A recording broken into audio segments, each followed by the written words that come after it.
And that's the beauty of this Wisconsin Live Desk, is that we could take time, do longer interviews, and talk to some people who are really making a difference in the community. And we're going to do that right now as we bring in, no, that's wrong. Delaney, what did I do wrong there?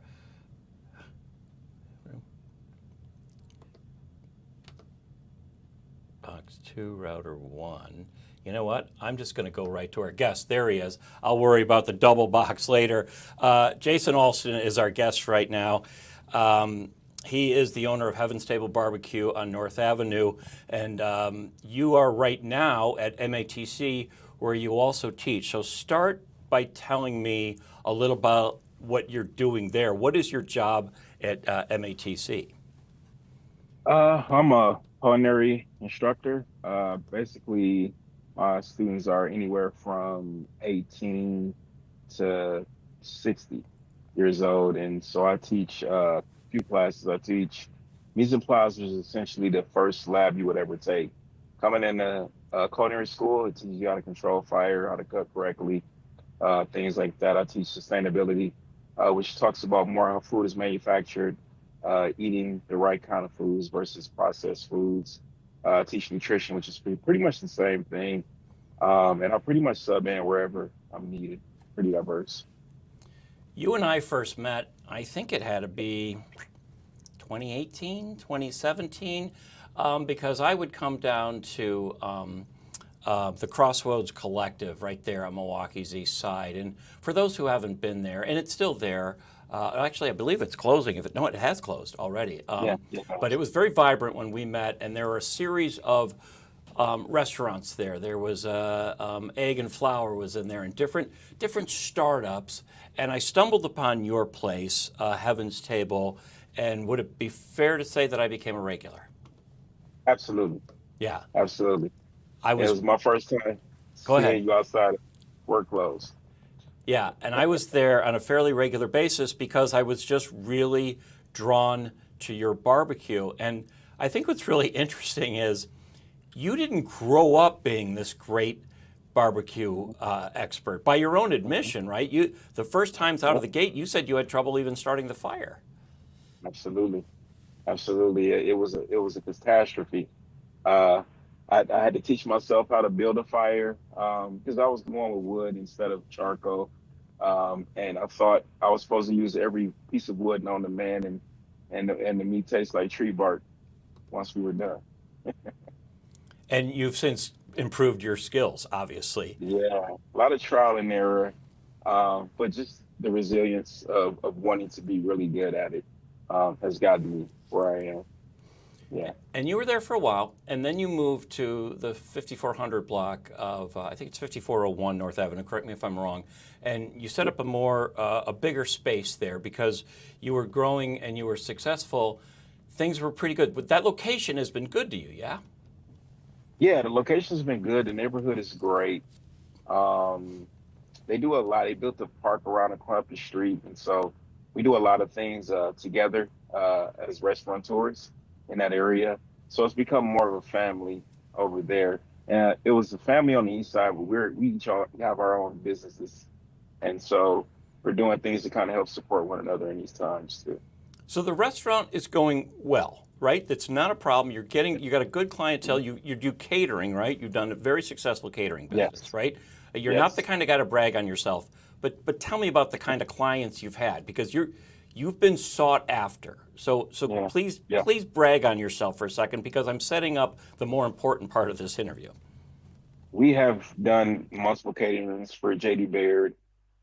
We do a ton of caterings for the Bucks.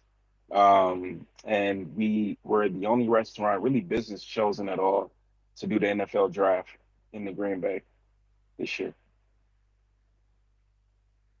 Sorry, I had to mute my mic again. So the business is going well. And then I was so heartbroken when my friend Sherry, who is also your friend Sherry, and you know who we're talking about here, texted me last week and told me the news that you are closing Heaven's Table next week. Why would you shut down a business you have literally put your blood, sweat, and tears into? What's more important than running a successful business, sir? Once So cooking is my gift, and I believe my purpose is to serve in the community. I've been through a lot at a young age, did some things I wasn't supposed to do.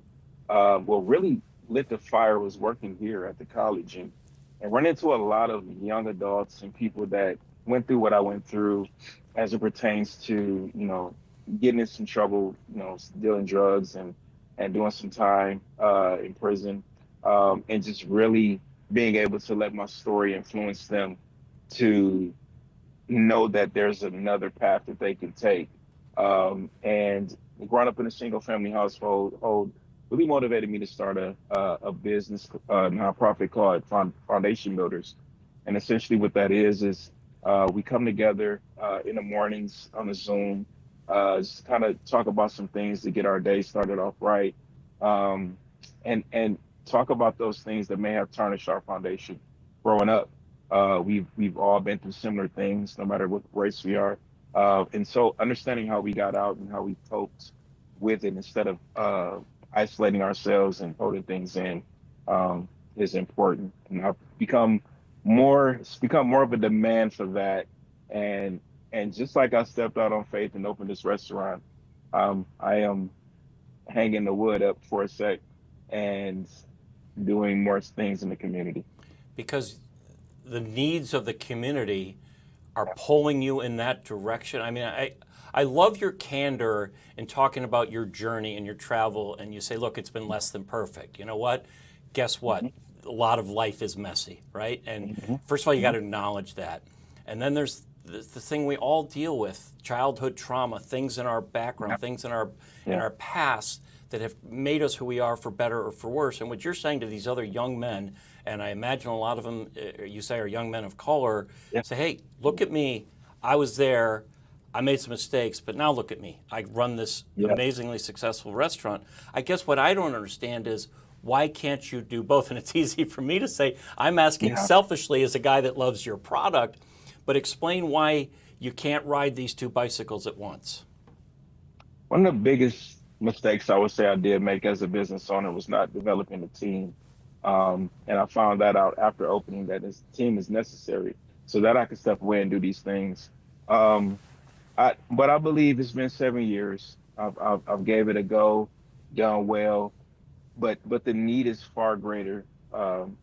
With kind of rehabbing our communities and building men that can be pillars in their community.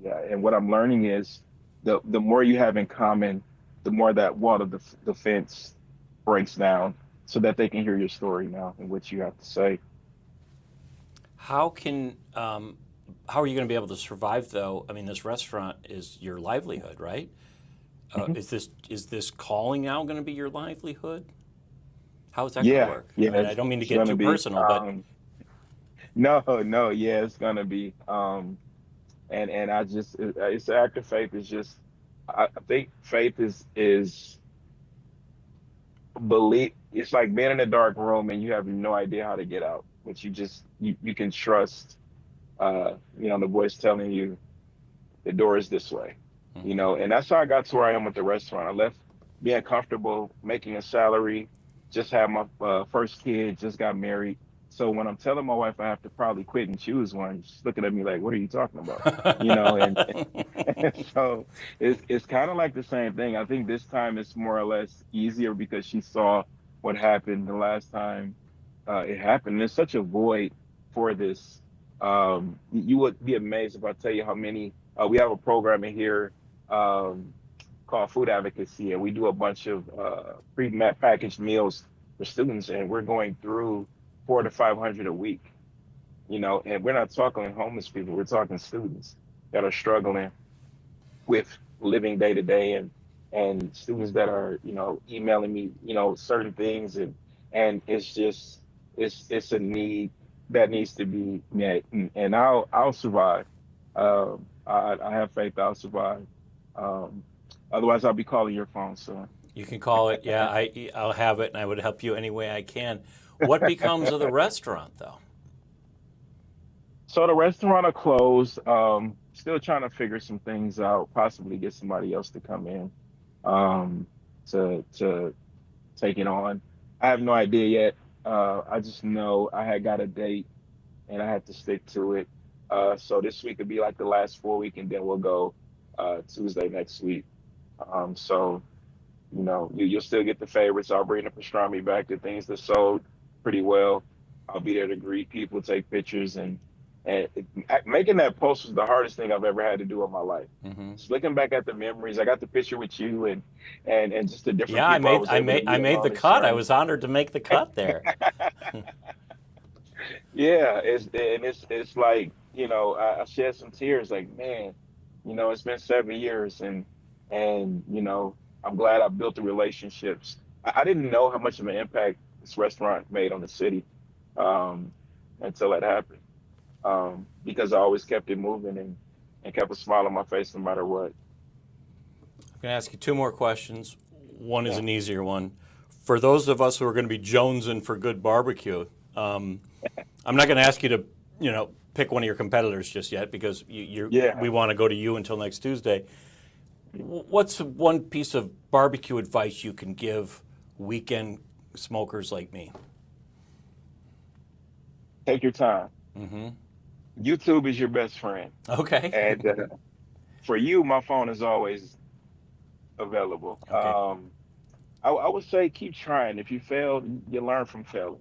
The more you fail, the more you learn. The first thing I learned to smoke was brisket, which is probably one of the most difficult items.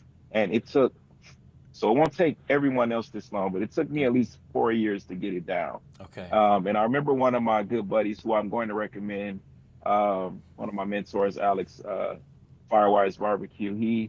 When he helped me when I first opened the first day in Crossroads, I'm a chef, so I'm using a thermometer to temp meat. And so he slaps the thermometer on my hand, like, no, you got to feel it. And I'm like, what is feeling it? You know? So he taught me the science behind that. And, you know, that's the thing. The meat will talk to you when it's ready. The meat will talk to you. I love that. Final question, and it's a little more serious. What can we all do? What can we learn from your selfless act here of saying, I'm going to give up a successful business because my community needs me in a different way and I can't do both well? What can I do? What can people watching do? What's the message here? In a time we are so fractured politically and in a climate that is just leading to nastiness so often, what's the lesson in what you're doing here? What can we take away from your selfless act? So imagine, we'll go scientific. Imagine a body. Somebody's a head, somebody's an arm, somebody's a leg, somebody's these different parts of the body. And so what I would recommend and tell people is the longer you delay in what you know you can do to help so that we can move as a unit in the community, the more crippled it'll be. So I would just kind of encourage people. It's okay to be this in business and life. You got to get comfortable with being uncomfortable. And so, talking with people, going to community places, it could be uncomfortable, but the impact you can make by somebody hearing your story, change their life is priceless. Being able to go back to prisons and talk to young men, I get to see how far I came, and they get to see what's possible. And all of us have a story, whether we went to jail or whether we grew up in messed up homes or whether we used to be alcoholic. Everyone has a story that someone needs to hear. And it's up to us to understand that that story isn't just for us, it's meant to help someone else as well. And people need to see someone who's had their Yep. story.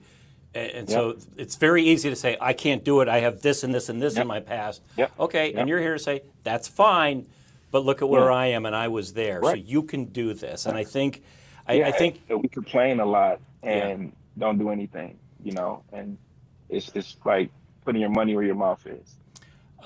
It was my nose that first led me to you as I walked down the hallway at the crossroads and I'm going to, I mean, with all due respect to all of the other great restaurants that are there, Yeah. I always came back for yours. And to Yeah. hear that you're leaving made me sad, but to hear why you're leaving just Yeah. makes me humble that I even get to know you, and I Yeah. appreciate you. And you're going to see me and our mutual friend sometime later this week. We haven't been able to work Yes, out sir. a day, but I'm going to walk in there and put on the feedback. And I Yeah. don't know if I'll do a lot of talking because I'm going to be doing a lot of eating. That's okay. Let me know. All right. For those watching and don't know, Give me the hours again. Give us the location. Tell us, what's happening for the next few days there at your place. All right. So 5507 West North Avenue, Heaven's Table Barbecue. This will be our last full week. Tuesday through Friday, we're open 3 p.m. to 8 p.m. Saturday, we're open 11 to 7. And then next Tuesday, we'll be open from noon till we run out. Oh, you're not open Friday during the day. You're not until 3. Nope. Till Oh, 3. Yeah. oh, not until Yeah. 3. Okay, so maybe it'll be a Saturday visit you're going to get from me then. Yeah. All right, listen, thank you. God bless, and thank you for what you're about to do and what you've been doing. That's Jason Alston talking to us from his restaurant. Actually, he's at MATC, where he's also an instructor.